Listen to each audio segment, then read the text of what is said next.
राशि रुद्र जी की तरफ देखती है जो उसे ही देख रहे थे। वो तेज कदमों से चलकर उनके पास पहुंचती है। डैड। वो झट से उनके गले लग गई। रुद्र जी की मानो सांसें लौट आईं। वो उसको अपनी बाहों में भरते हुए नम आवाज में पूछते हैं, कैसी है मेरी राजकुमारी? मैं ठीक हूँ डैड, लेकिन आप बिल्कुल भी ठीक नहीं लग रहे। वो हल्का सा सर ऊपर उठाकर उन्हें देखते हुए बोली। रुद्र जी मुस्कुराए। अब तुम आ गई हो ना, मैं बिल्कुल ठीक हो जाऊंगा। सॉरी डैड, मैं बिना बताए चली गई। राशि अपना सिर उनके सीने पर रखते हुए बोली। नहीं जानना चाहिए था, लेकिन तुम्हें तो पता है कि मैं तुमसे नाराज रह ही नहीं सकता। तुम में मेरी जान जो बसती है। लेकिन इसका मतलब यह नहीं कि यह सही थी। उसी वक्त अनीता जी की कठोर आवाज वहां गूंजी। राशि चौंक कर उनकी तरफ देखती है। सभी की नजरें उन्हीं पर टिकी हुई थी। अनीता जी राशि को गुस्से भरी आंखों से देखते हुए कहती हैं, ध्वनि का अगर छोड़कर जाना हमें समझ आता है, उसका गुस्सा भी जायज है।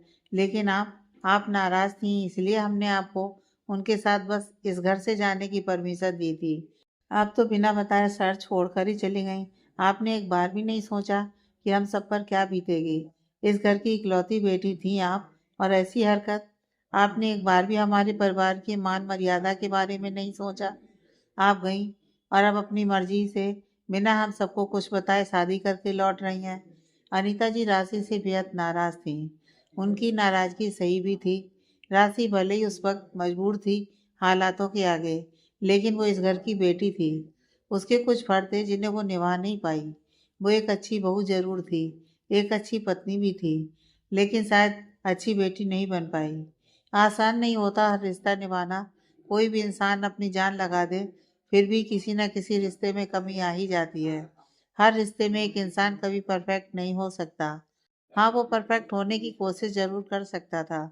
अनीता जी की बातों के आगे राशि निशब्द थी। वो भी अपनी जगह सही थी, और अनीता जी भी अपनी जगह सही थी। राशि की आंखों से आंसुओं की धारा बहती जा रही थी। उसका सिर झुका हुआ था।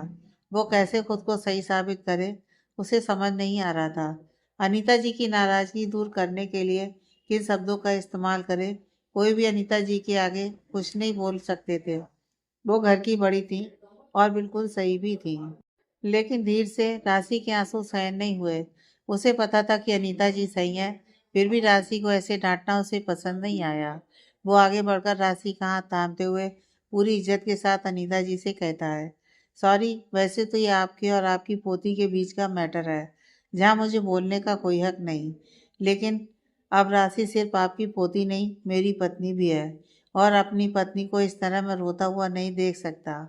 हाँ, मानता हूँ उससे ये गलती हुई कि वो आप सबको बिना बताए हमारे साथ चली गई, लेकिन उस वक्त हालात ही ऐसे बन गए थे। ये मुझसे दूर नहीं होना चाहती थी, और मैं इस शहर में नहीं ठहर सकता था। इसने अपने प्यार को चुना, लेकिन इसका मतलब ये बिल्कुल भी नहीं कि इसे अपना परिवार प्यारा नहीं। वहाँ हमारे साथ रहने के लिए हम दोनों का शादी करना जरूरी था, इसलिए हमने उस वक्त जल्दी जल्दी में शादी कर ली। वैसे तो वहाँ ये हमेशा मुस्कुराती रही, लेकिन इसकी मुस्कुराहट का वो अधूरापन मुझे अच्छे से दिखता था। ये आप सबको याद करके रात रात भर उदास रहा करती थी। हम सबने बहुत कोशिश की इसे खुशी देने की, मगर आप सबकी खाली जगह कभी भर नहीं पाए। आज रास्ते भर ये बहुत खुश थी कि आप सबसे मिलकर, आप सबके गले लगकर अपनी सालों की अधूरी खुशी को पूरा करेगी। लेकिन आप इसे और भी दुखी कर रही हैं। ये छोटी है तो छोटी समझकर ही माफ़ कर दीजिए। ये सालों से आप सबके प्यार को तरसती आई है। अब प्लीज इसे और मत तड़पाइए। धीर अपनी बात कहकर शांत हो चुका था। राशि उसके हाथ पर अपनी पकड़ जमाए सिसक रही थी। सभी की आंखें नम थीं। अनीता जी बड़े ध्यान से अब तक धीर की बातें सुन रही थी। ऐसा कहीं से भी नहीं लग रहा था कि अनीता जी उसकी बातों से नाराज हुई हों। उनके चेहरे के भाव गहरे थे। अभिषेक जी अनीता जी के कंधे पर हाथ रखकर कहते हैं, अब माफ भी कर दीजिए, बच्ची है। अनीता जी ने गहरी सांस भरी। उन्होंने राशि को देखा, जो अब भी सिर झुकाए सिसक रही थी। अब आप रोती रहेंगी या कुछ बोलेंगी भी? राशि अपना चेहरा उठाकर उन्हें देखते हुए अटकते हुए बोली, आई एम सॉरी दादी। अनीता जी गंभीर लहजे में कहती हैं, हाँ, आपको जो कहना होगा वो तो आपके पति ने कह दिया। पूरे हॉल में सन्नाटा पसरा हुआ था। नीवी आरांस के गले के इर्द गिर्द अपनी बाहें लपेटे कंफ्यूजन भरे एक्सप्रेशन लिए राशि को देख रही थी। वो शांति को तोड़ते हुए आराम से पूछती है, डैड, मामी को क्या हुआ? वो क्यों रो रही हैं? अब सबकी नजरें निधि की तरफ घूम गईं। आरांश उसे देखते हुए सर हिलाकर कहता है, कुछ नहीं, सब उनसे गुस्सा है। वो उन्हीं को मना रही है। मुझे नीचे उतारिए ना। उसकी फरमाइश पर आरांश उसे अपनी गोद से उतारकर नीचे खड़ा कर देता है। निधि तुरंत अपने नन्हे पैरों से भागते हुए राशि के आगे खड़ी होते हुए उदासी भरे लहजे में कहती है, मामी आप मत रोना, मुझे बिल्कुल भी अच्छा नहीं लग रहा। उसकी बात सुनकर राशि अपने आंसू पोंछ लेती है, लेकिन उसका सिसकना बंद नहीं हुआ था। वो नन्ही निधि को प्यार के दो शब्द भी नहीं बोल पाई। निधि उसका हाथ पकड़ते हुए अनीता जी की तरफ देखकर अपनी बड़ी बड़ी आंखों को टिमटिमाते हुए क्यूर से एक्सप्रेशन लिए कहती है, आप मेरी मामी पर गुस्सा नहीं करो ना, वो कभी भी नहीं रोती, अभी वो रो रही हैं। सभी उसे प्यार भरी नजरों से देख रहे थे। अनीता जी उसे देखकर हल्की सी मुस्कुराहट लिए कहती हैं, ठीक है, अब आप कहती हैं तो हम आपकी मामी को माफ कर देते हैं। उनकी बात सुनकर सभी के होठों पर मुस्कुराहट खिल गई। नीवी लंबी सी स्माइल के साथ राशि को देखते हुए कहती है, मामी अब आप हैप्पी हो जाओ।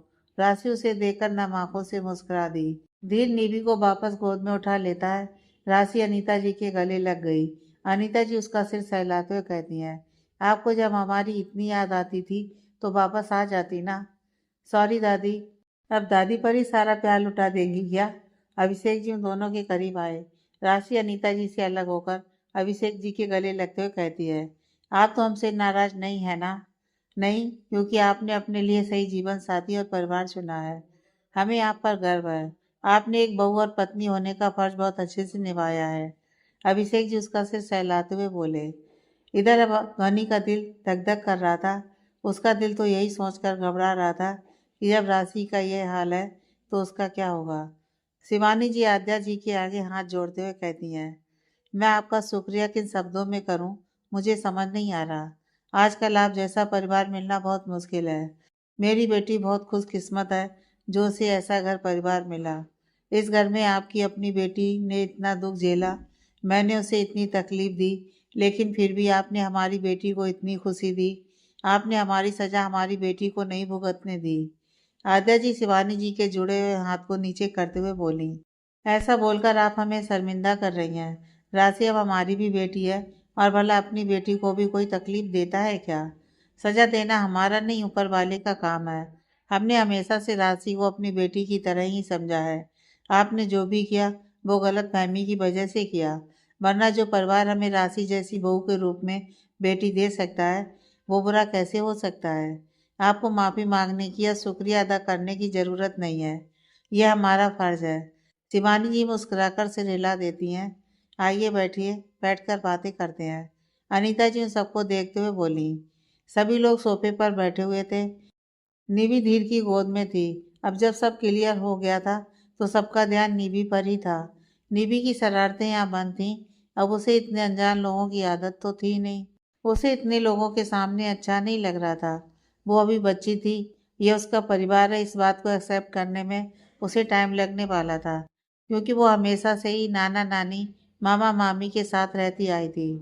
बेटा इधर आइए। शिवानी जी उसे प्यार भरी नजरों से देखते हुए बुलाती हैं। निधि की पकड़ धीर पर कस गई। वो ध्वनि की तरफ देखती है। ध्वनि उसकी उलझन समझते हुए पलकें झपकाकर उसे जाने का इशारा करती है। धीर निवि को अपनी गोद से नीचे खड़ा करता है। निवि धीमे कदमों से शिवानी जी के पास गई। शिवानी जी उसे गोद में उठाने को हुई, लेकिन उससे पहले निवि भागते हुए ध्वनि की गोद में जाकर उसके दुपट्टे से मुंह ढककर बैठ गई। राजवंशी परिवार के सभी सदस्यों के माथे पर रेखाएं खिंच गईं। ध्वनि निवि के चेहरे पर से दुपट्टा हटाकर प्यार से कहती है, निवि ऐसा नहीं करते, वो आपसे मिलना चाहते हैं। नहीं, मुझे किसी से नहीं मिलना मम्मा। निवि ध्वनि के गले में अपना चेहरा छिपाते हुए बोली। अभिषेक जी प्यार भरी आवाज में कहते हैं, आपको हमसे डरने की जरूरत नहीं है बेटा, हम बस आपसे बात करना चाहते हैं। नहीं, मुझे बात नहीं करनी। ध्वनि अपने ऊपर निवि की तेज पकड़ महसूस कर सकती थी। निवि डरी हुई थी, शायद इतने लोगों से।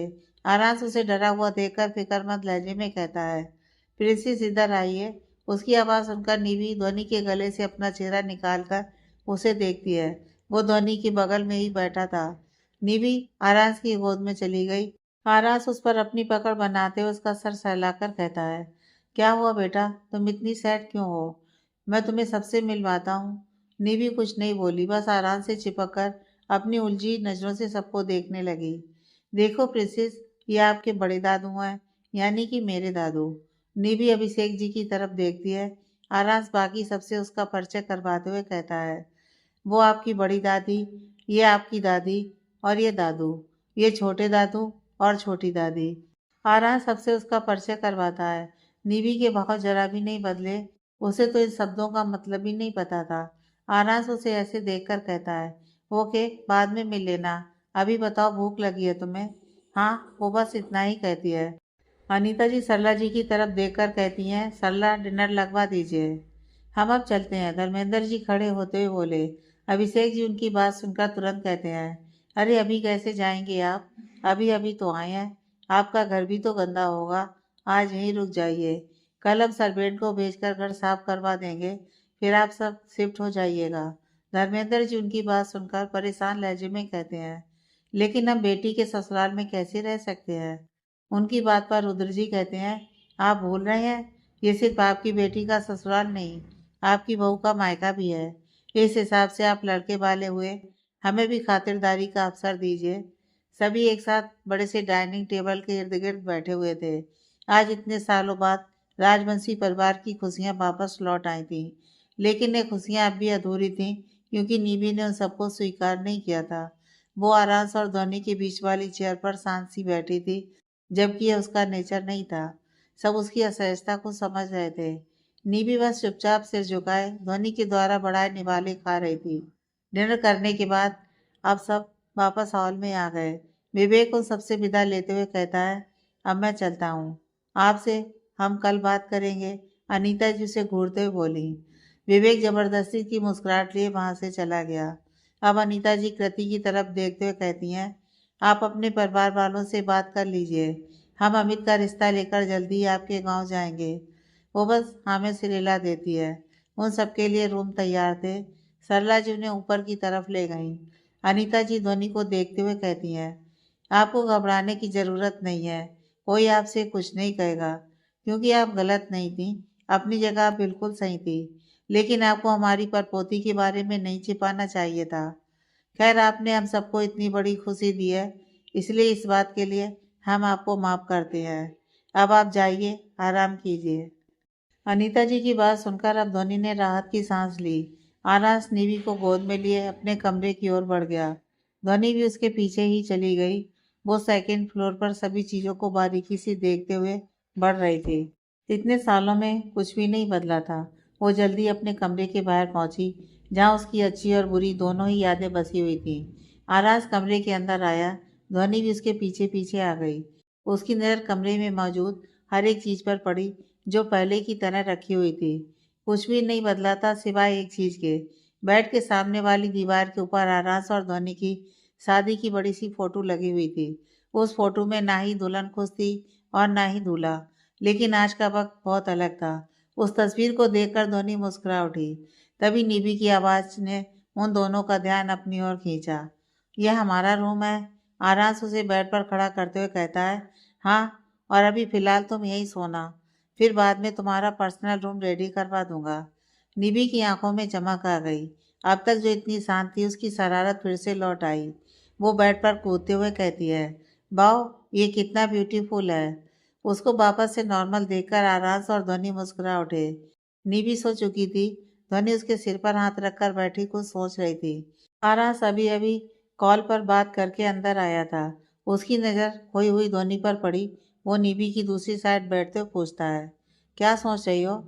यही कि निधि के लिए बहुत मुश्किल है सब। उसे बहुत तकलीफ होगी जब उसे पता चलेगा कि अब वो नानी नानू और मामा के साथ नहीं रह सकती। उसके लिए सब एकदम से नहीं बदलना चाहिए था। ध्वनि आज निधि को इतना डरा हुआ देखकर परेशान थी। आरांस उसकी बात समझ रहा था। वो गंभीर लहजे में कहता है, डोंट वरी बीबी, मेरी प्रिंसेस को मैं जरा सी भी तकलीफ नहीं होने दूंगा। उसके लिए सब एकदम से नहीं बदलेगा। मतलब, आप क्या करने की सोच रहे हैं? ध्वनि भुएं चढ़ाकर उसे देखती है। आरांस उसे देखकर तिरछी मुस्कुराहट लिए कहता है, तुम भूल रही हो बीबी, बट डोंट वरी, तुम्हारा यह हस्बैंड तुम्हें कुछ भूलने नहीं देगा। कल तुम्हें एक सरप्राइज मिलने वाला है। उसकी बात सुनकर ध्वनि खुश होने की जगह घबरा गई। पक्का सरप्राइज ही है ना? कहीं कोई नया शौक तो नहीं? क्या बीबी, कभी तो अपने पति पर भरोसा कर लिया करो, आराम से रिलाकर कहता है। आपकी हरकतें भरोसा करने लायक नहीं होती। अब आपकी डेंजरस बातों की वजह से मुझे रात भर नींद नहीं आएगी, ध्वनि मुंह बनाते हुए बोली। उसकी बात सुनकर आरास मिस्टीरियस स्माइल करते हुए कहता है, अब जब तुम्हें रात भर नींद नहीं ही आने वाली है तो हम कुछ और कर सकते हैं। कुछ और? पहले तो ध्वनि को उसकी बात समझ नहीं आई, लेकिन अपने मन में दोहराने के बाद जब उसे उसकी कही गई बेशर्मी भरी बातें समझ आईं तो उसकी आंखें बड़ी हो गईं और गाल शर्म से लाल पड़ गए। उसके एक्सप्रेशन देखकर वो डेविल स्माइल करते हुए पूछता है, तो बीबी, रेडी हो तुम? हाँ, वो इधर उधर देखते हुए बोली। ये कैसी बातें कर रहे हैं आप? कैसी बात कर रहा हूँ? वो सोचने का नाटक करते हुए पूछता है। आप सो जाइए, मुझे भी नींद आ रही है। ध्वनि फट से चादर तानकर निधि को जकड़कर लेट गई।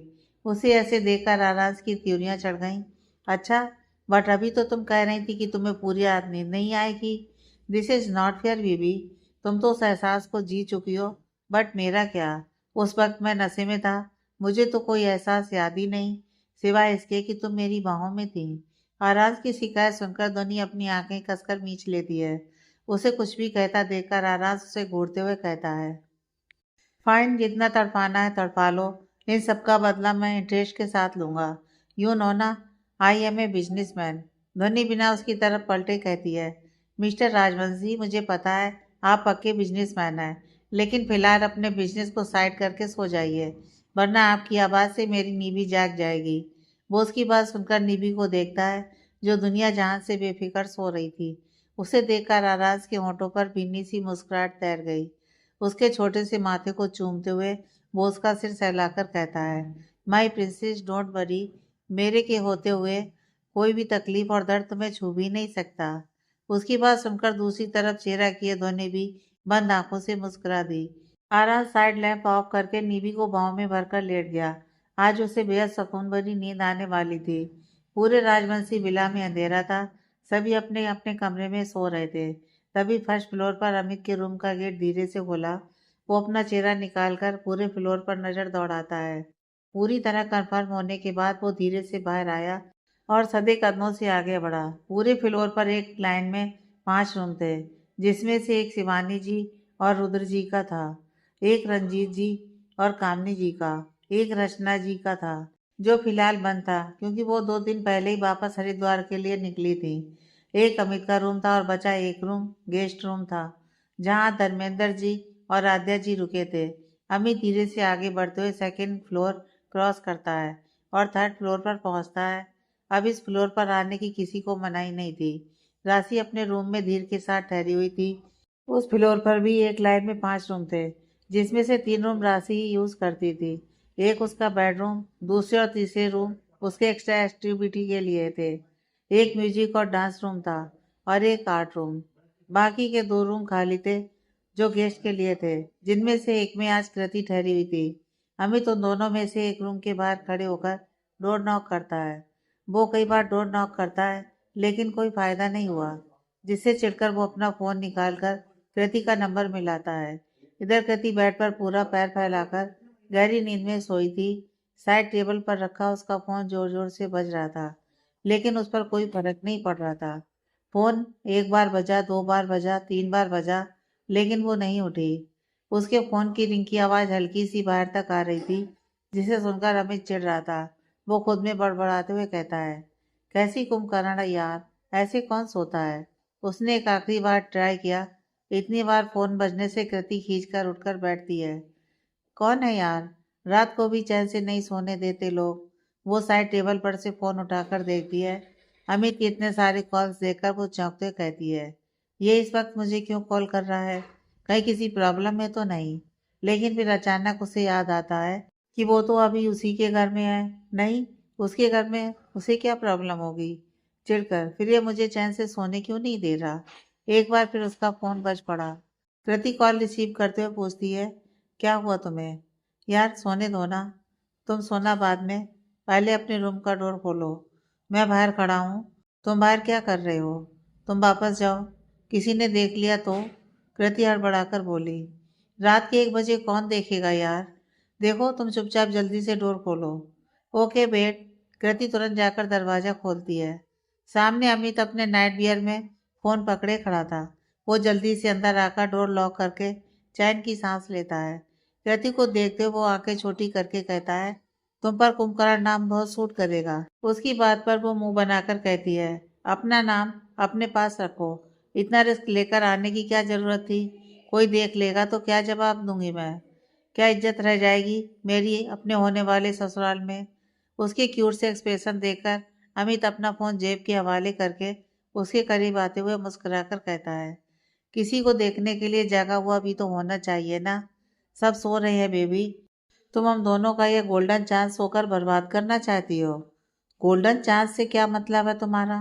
कृति आंखें बड़ी कर अपने कदम पीछे लेते हुए बोली, डार्लिंग अब इतनी भी भोली तुम नहीं हो कि मुझे तुम्हें इसका मतलब समझाना पड़े। अमित कातिलाना मुस्कुराहट लिए अपने कदम आगे बढ़ाते हुए बोला। कृति लगातार अपने कदम पीछे ले रही थी। उसकी बात सुनकर कृति का दिल जोरों से धड़कने लगा था। वो हकलाती हुई आवाज में कहती है, देखो शादी शादी से पहले ये सब गलत है। कम से कम शादी तक तो टाइम दो। उसके एक्सप्रेशन देखकर अमित को अंदर ही अंदर तेज हंसी आ रही थी, लेकिन उसने अपने चेहरे पर उसे सो नहीं होने दिया। उसे तो बस कृति को अपनी बाहों में भरकर लेटकर पूरी रात बातें करनी थी, अपना फ्यूचर और शादी की बातें डिस्कस करनी थी। उसे ही वो गोल्डन टाइम बोल रहा था, लेकिन कृति तो कुछ और ही समझ बैठी। उसका रिएक्शन देखकर अब अमित को उसे तंग करने में बड़ा मजा आने वाला था। वैसे भी उसे अब कोई जल्दी नहीं थी, क्योंकि अब तो पूरी रात बाकी थी। उसे पता था आज कोई जागने वाला भी नहीं है, क्योंकि सालों बाद आज सब सुकून की नींद ले रहे हैं। इसलिए वो फ्री होकर कृति को परेशान कर रहा था और उसकी खराब हालत के मजे ले रहा था। कृति की बात सुनकर अमित आंखों में शरारत लिए कहता है, क्यों शादी के बाद क्या होगा? भाई जो तुम अभी चाहते हो। हाँ, कृति अपने कदम पीछे लेते हुए बेड से टकराई और उस पर गिर गई। अमित मौके का फायदा उठाकर तुरंत उसके ऊपर आ गया। एसी में कृति के माथे पर पसीने की बूंदें चमक रही थीं, आंखों में घबराहट, होंठ डर के मारे कांप रहे थे। उसकी शोर करती धड़कनें वो शांत कमरे में गूंज रही थीं। दोनों की आंखें एक दूसरे में उलझी हुई थीं, उनकी सांसें आपस में घुल रही थीं। अब तक तो अमित बस उसे छेड़ रहा था, लेकिन अब उसके करीब आकर वो भी मदोसा सा हो गया। उसकी शोक आंखें कृति की कपकपाते होंठों पर ठहर गई। उसे इस वक्त कृति के होंठ ऐसे लग रहे थे मानो लाल गुलाब की पंखुड़ियों पर ओस की बूंदें अटकी हों। वो उसे छून लेने को बेताब हो गया। अमित अब और खुद को रोक नहीं पाया था, या शायद रोकना नहीं चाहता था। पहले की बात रहती तो शायद वो खुद को रोक भी लेता, लेकिन अब वो उसकी थी। उन दोनों की शादी की बात हो रही थी। ऐसे में उसका दिल बगावत पर उतर आया था। वो आज उस पर अपने प्यार की मोहर लगाकर उसे हमेशा के लिए अपना बनाना चाहता था। वो धीरे से उसके होंठों की तरफ बढ़ चला। उसने अपने तड़पते लबों को कृति के कपकपाते अधरों से जोड़ लिया। इस नए एहसास से कृति की आंखें अपने आप बंद हो गईं। उसकी सांसें थमसी गईं, मानो ये पल वहीं ठहर गया हो। अमित धीरे से उसके होंठों को चूमने लगा।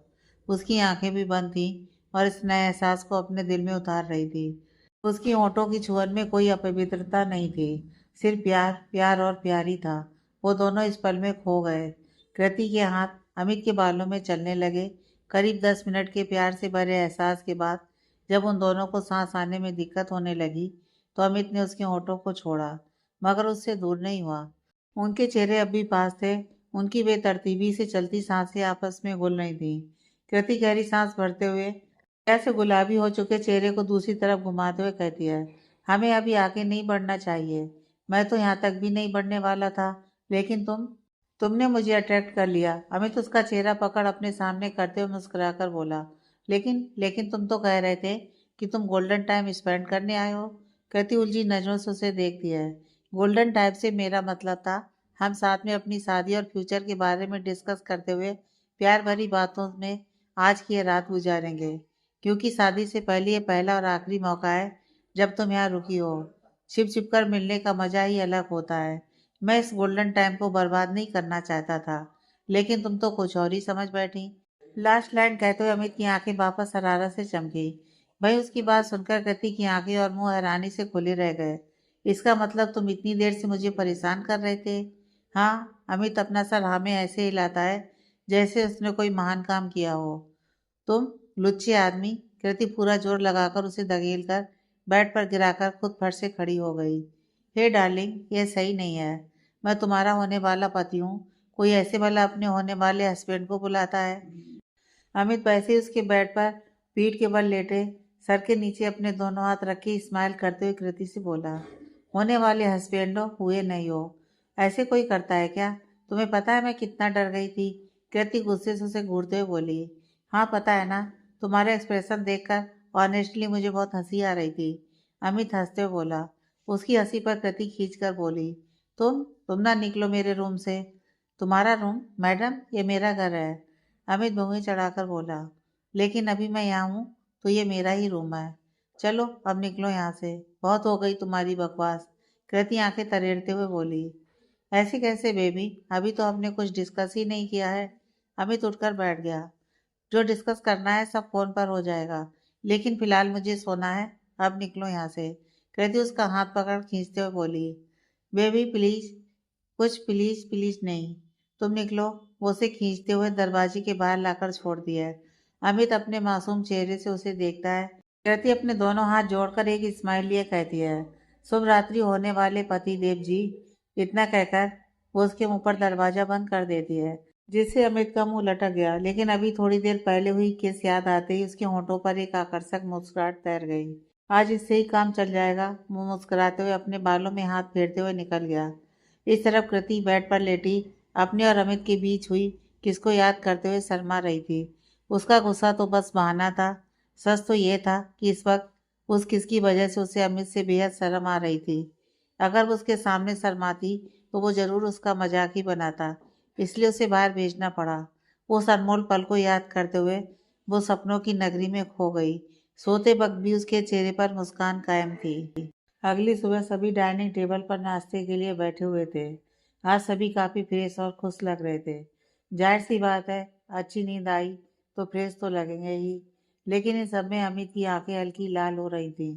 कामनी जी की नज़र जब उसकी लाल आंखों पर गई तो वो परेशान लहजे में कहती हैं, क्या हुआ तुम्हें अमित? तुम्हारी आंखें लाल क्यों हैं? अमित कामनी जी के अचानक इस सवाल पर चौंक गया। कृति भी हड़बड़ाकर अमित को फिर कामनी जी की ओर देखती है। बाकी सब भी अब अमित की आंखों पर गौर करते हैं। शिवानी जी उसका चेहरा डल देखकर पूछती हैं, कल अच्छी नींद नहीं आई क्या तुम्हें? अब अमित सबको क्या बताता, वो रात भर अपनी फर्स्ट किस की खुशी में सो ही नहीं पाया था। कृति के पास से आने के बाद भी वो पूरी रात जागता रहा। उसकी लाल आंखें उसी का नतीजा थीं। सच्चाई तो वो किसी भी हाल में नहीं बता सकता था, इसलिए कुछ बहाना सोच रहा था। सभी की नजरें उसी पर थीं। वो पानी पीने के लिए गिलास मुंह से लगाता है, तभी अनाज की आवाज़ उसके कानों में टकराई। रात भर जागकर डिस्कशन करेगा तो यही होगा ना। उसकी बात सुनकर अमित के मुंह का पानी गले में फंसकर बाहर आ गया। वो अनाज की तरफ देखते हुए जोर जोर से खांसने लगा। वही बेचारी कृति की हालत तो ऐसी थी मानो काटो तो खून नहीं। उसके हाथ में पकड़ा निवाला मुंह के पास ही जम गया था। अमित को देखते हुए अनीता जी सख्ती से कहती हैं, ढंग से खाया कीजिए, बच्चे नहीं हैं आप। और ऐसा कौन सा डिस्कशन चल रहा था जो आप सो भी नहीं पाए? अमित आराज को देखता है, जो उसे देखते हुए तिरछा मुस्कुरा रहा था। इससे पहले कि अमित कुछ बोल पाता, आज सरकास्टिक वे में उसे देखते हुए कहता है, लगता है डिस्कशन कुछ ज़्यादा ही लंबी और अच्छी थी, है ना? कृति शर्म से गड़ी जा रही थी और साथ ही अमित को मन ही मन हजार बातें सुनाई जा रही थी।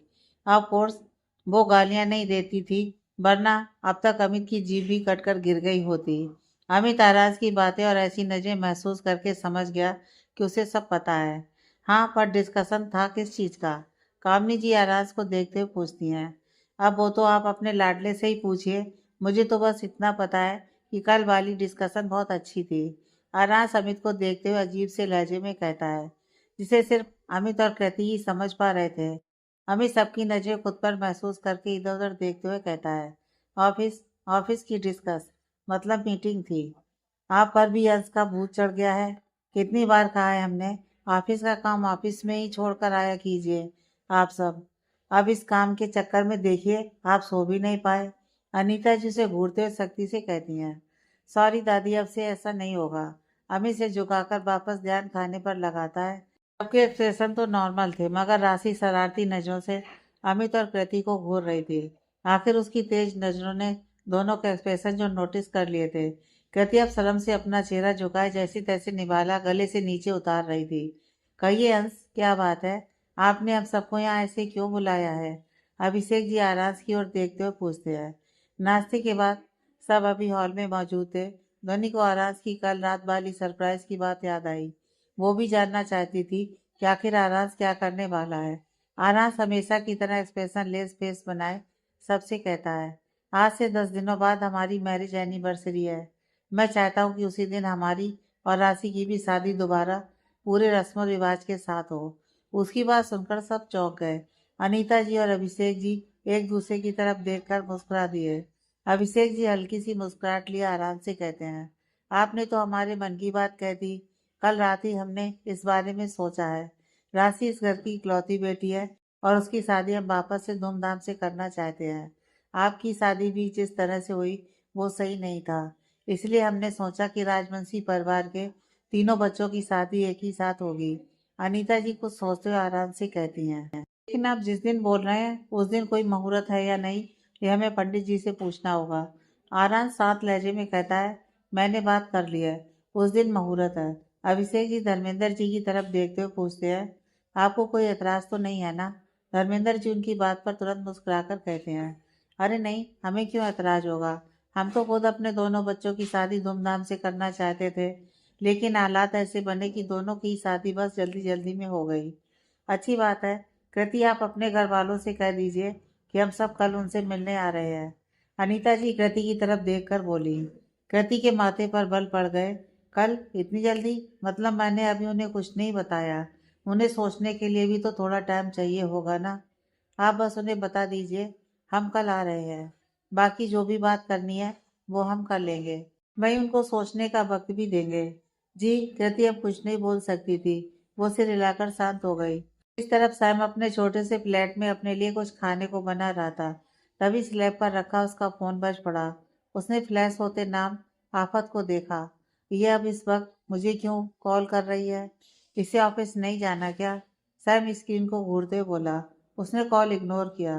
दूसरी बार फिर फोन बजा। इस बार वो सिर्फ सर हिलाकर कॉल रिसीव कर ही लेता है। फोन कान और कंधे के बीच में लगाए वो अपना काम कर रहा था। Good morning Shyam ji. सामने से मिस्त्री की खनकती आवाज उसके कानों से टकराई। उसकी आवाज सुनकर कुछ पल के लिए सैम के हाथ रुक गए, लेकिन जल्दी वो अपने सिर को झटकते हुए रूड होते हुए पूछता है, तुमने बस यही कहने के लिए फोन किया है? हाँ, मैंने सोचा ऑफिस जा रही हूँ तो आपकी आवाज सुनती जाऊं। शुभ शगुन हो जाएगा। वैसे आप तो बड़े फास्ट निकले, आपसे सीधा तुम पर आ गए। पहले आप बोलकर इज्जत दिया तो तुम सिर पर ही चढ़ गई। शायद तुम बोलने से मेरा पीछा छोड़ दो, इसलिए बोला है। अब तुम्हारा हो गया तो फोन रखो, क्योंकि मेरे पास तुम्हारी तरह बकवास करने के लिए टाइम नहीं है। सैम झिड़कते हुए कॉल कटकर फोन सिले पर लगभग पटकते हुए रखता है। इस तरफ मिस्री अपने छोटे से रूम में भरी आंखों से फोन को देख रही थी। उसे सच में सैम से पहली नजर वाला प्यार हो गया था, लेकिन सैम इस बात को समझने को तैयार ही नहीं था।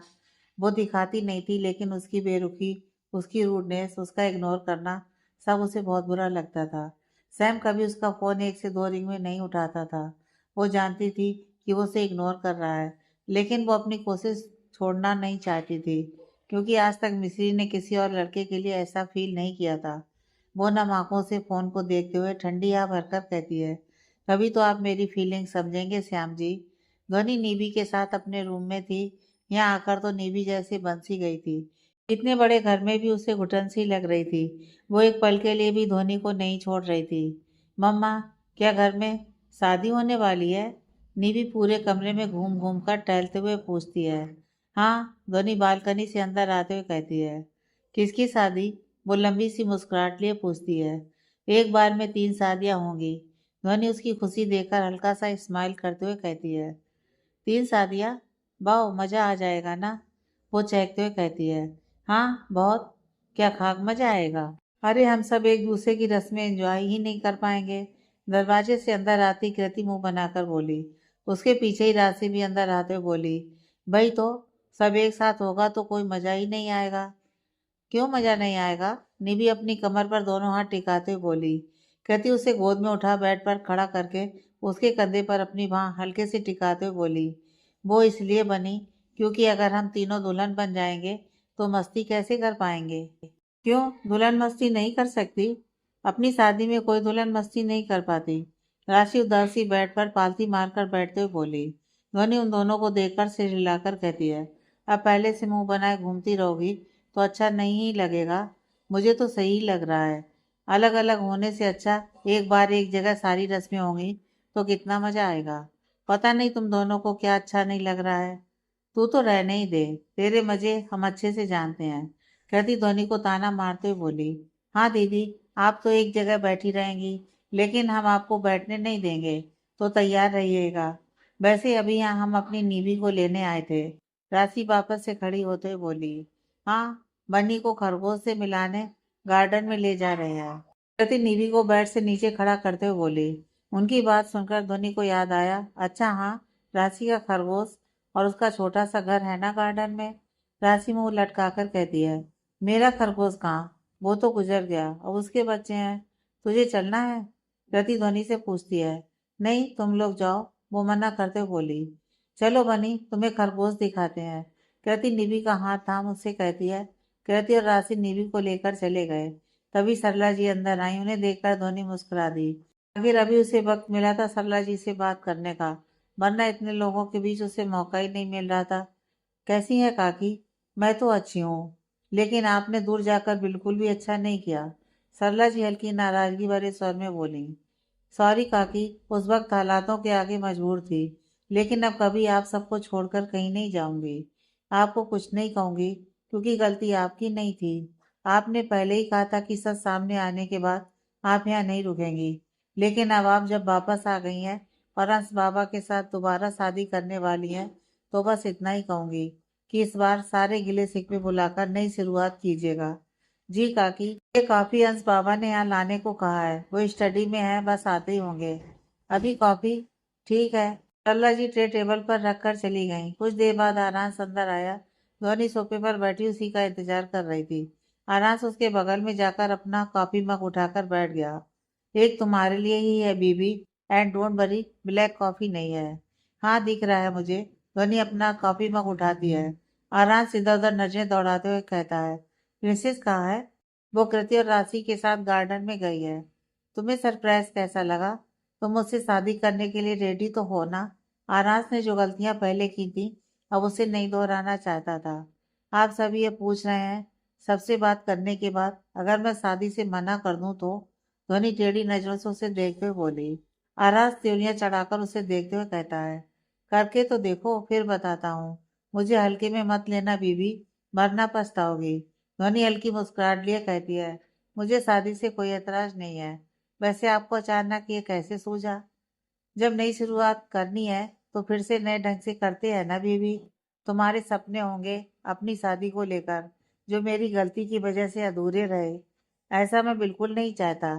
तुम अपना हर शौक पूरा कर लेना।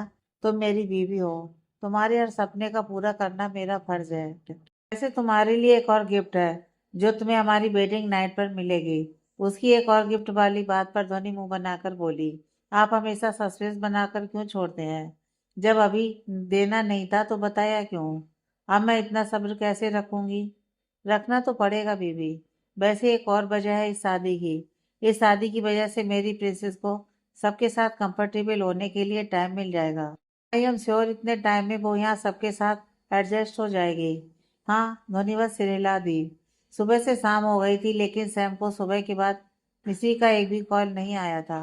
वो खुद चाहता था कि मिस्री उससे दूर रहे, लेकिन अब जब उसका कोई कॉल ही नहीं आया तो उसे बुरा लग रहा था। वो अपने बेड पर बैठा फोन को ही देख रहा था। शायद सुबह कुछ ज्यादा सुना दिया मैंने। मुझे उससे ऐसे बात नहीं करनी चाहिए थी। अब उसे मैं पसंद हूँ तो इसमें उसकी भी क्या गलती है? वो सोच ही रहा था कि तभी उसका फोन बज पड़ा। स्क्रीन पर वही नाम, आफत। सैम से मिलाकर, लो शैतान का नाम लिया और शैतान हाजिर। वो कॉल रिसीव करता है। बोलो। अरे वाह, आज एक ही रिंग में कॉल ले लिया आपने। सामने से मिस्री की चहकती आवाज आई। हाँ, वो फोन ही चला रहा था। बोलो, क्यों कॉल किया? आपसे बात करने के लिए। आपसे बात करके मेरा पूरा दिन हो जाता है। वो शर्माते हुए बोली।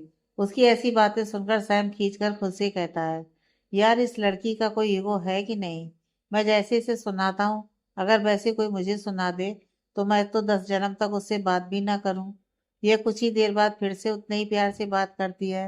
वो झटक कर बोला, तुम्हारा हो गया तो अब रखूं मैं?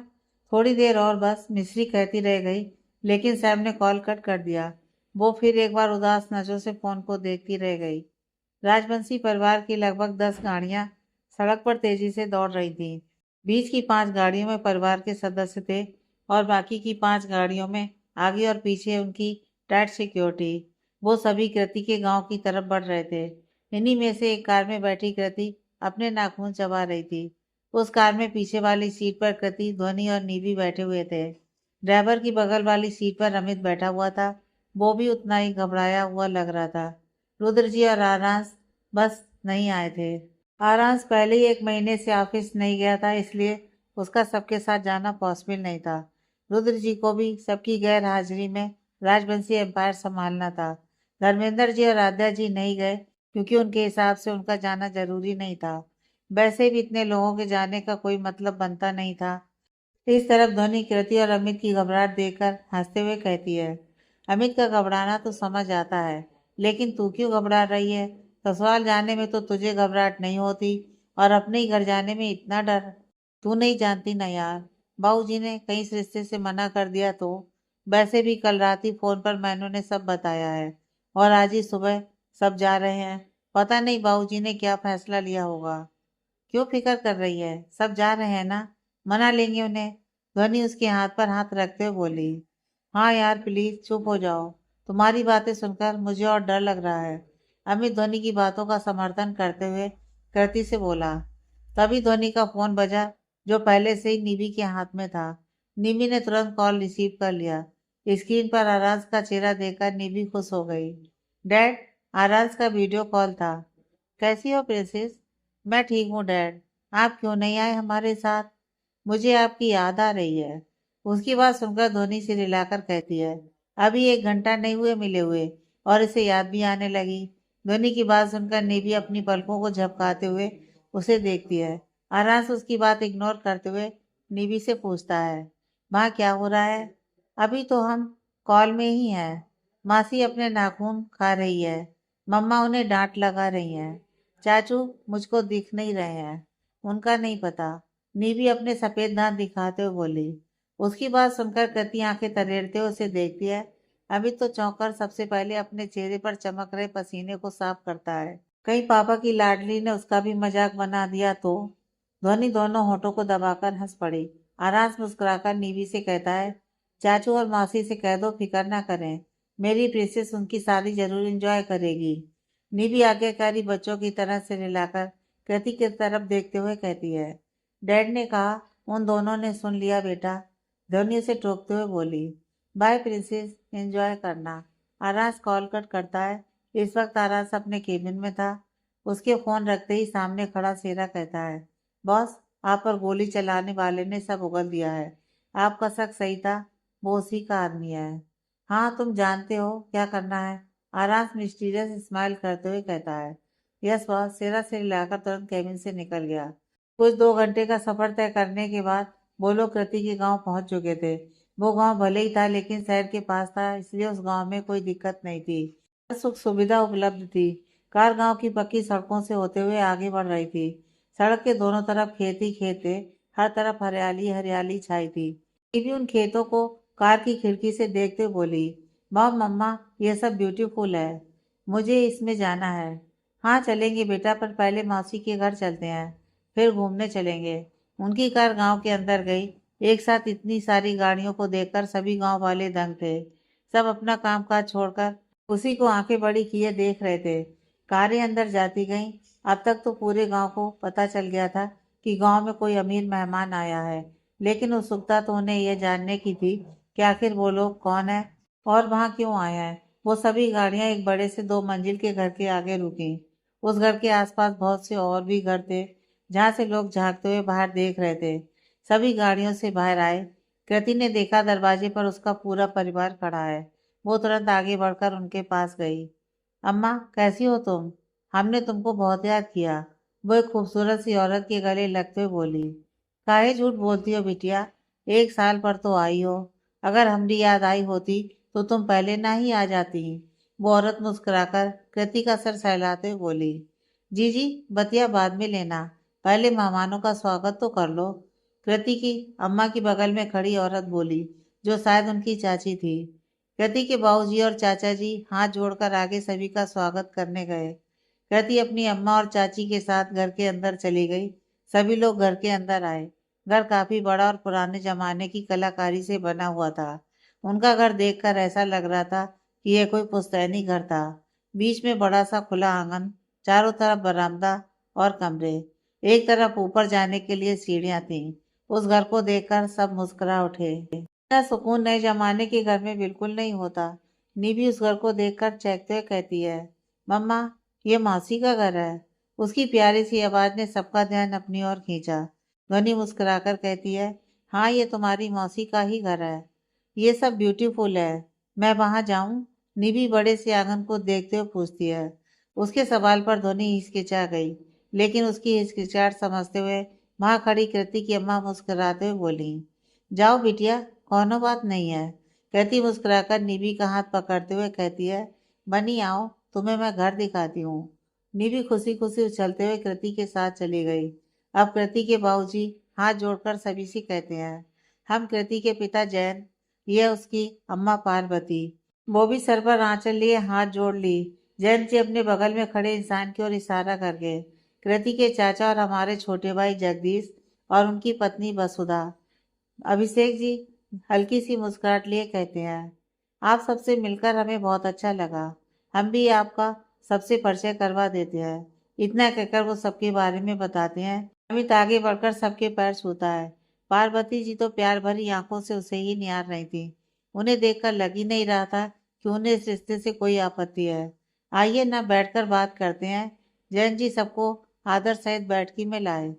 पार्वती जी और वसुधा जी अब तक तरह तरह के घर के बने पकवान रख चुकी थी। अभिषेक जी, जैन जी और जगदीश जी से हल्की मुस्कुराहट लिए कहते हैं, आप सब तो सब कुछ जानते ही हैं।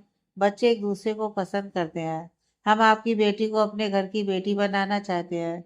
जैन जी सिर हिलाकर कहते हैं, जी हमें कृति ने बताया, लेकिन आपकी और हमारी जाति अलग है। हमारी हैसियत आपके आदि तक भी नहीं है। फिर भी आप हमारी बिटिया से अपने पोते की शादी करवाना चाहते हैं, जबकि आपको एक से एक अच्छी और आपके बराबर की लड़की मिल सकती है। अनीता जी ने मुस्कुराकर कहा, सही कहा आपने। हमें हमारी हैसियत की बराबरी करने वाली बहुत सी लड़कियां मिल सकती हैं, लेकिन हमारे संस्कारों की और परवरिश की बराबरी करने में वो सभी सक्षम नहीं होंगी।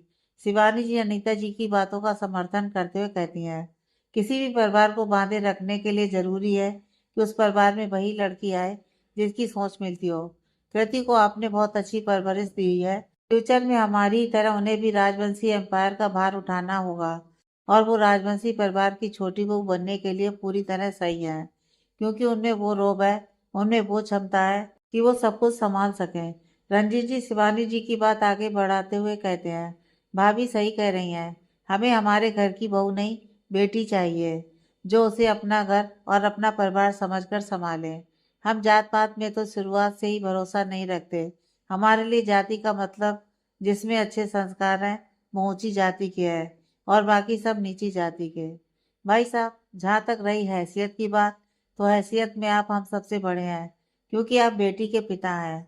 आप हमें अपनी बेटी दे रहे हैं। आपसे बड़ा धनवान और कौन है। कामनी जी मन ही मन, जब सब खुद ही कहना था तो मुझे क्यों लाए साथ। अब मैं क्या कहूँ। वो जबरदस्ती मुस्कुराते हुए कहती हैं, हम सबको जो कहना था सो कह दिया, बाकी अब फैसला आप सब पर है। कृति का परिवार उन सबकी बात सुनकर निश्चिंत हो गया। वो उन सबकी बात सुनकर मुस्कुरा उठे। जैन जी पलके झपकाकर कहते हैं, हमें इस रिश्ते से कोई आपत्ति नहीं है। अरे जिस परिवार के विचार इतने ऊंचे हों, वहाँ हमारी बिटिया को क्या तकलीफ होगी। हमें तो बस हमारी कृति की खुशी चाहिए, वो सुखी रहे, इसके अलावा और क्या ही कामना होती है किसी माता पिता की। मतलब हम रिश्ता पक्का समझे ना। अभिषेक जी उनकी तरफ देखते हुए पूछते हैं, जी, लेकिन उससे पहले कुछ लेन देन की बातें। वो कह ही रहे थे कि अभिषेक जी उनकी बात काटते हुए बोले, आप अपनी बेटी हमें दे दीजिए, उसके अलावा हम और कुछ नहीं लेंगे। हमारी छोटी बहू को हमारे घर में किसी चीज की कमी महसूस नहीं होगी। अगर हुई भी तो उसे पूरा करना हमारा फर्ज होगा, आपका नहीं।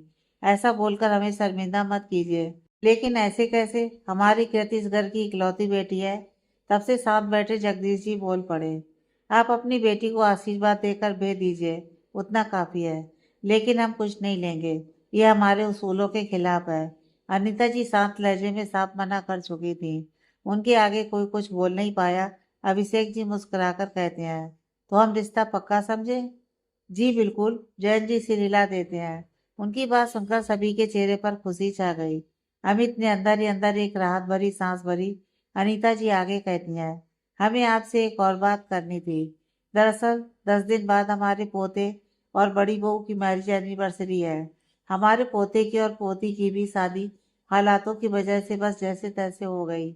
इसलिए इनकी सालगिरह पर हम हमारे तीनों बच्चों की शादी साथ ही करना चाहते हैं। 10 दिन बाद इतनी जल्दी? पार्वती जी परेशान लहजे में बोली।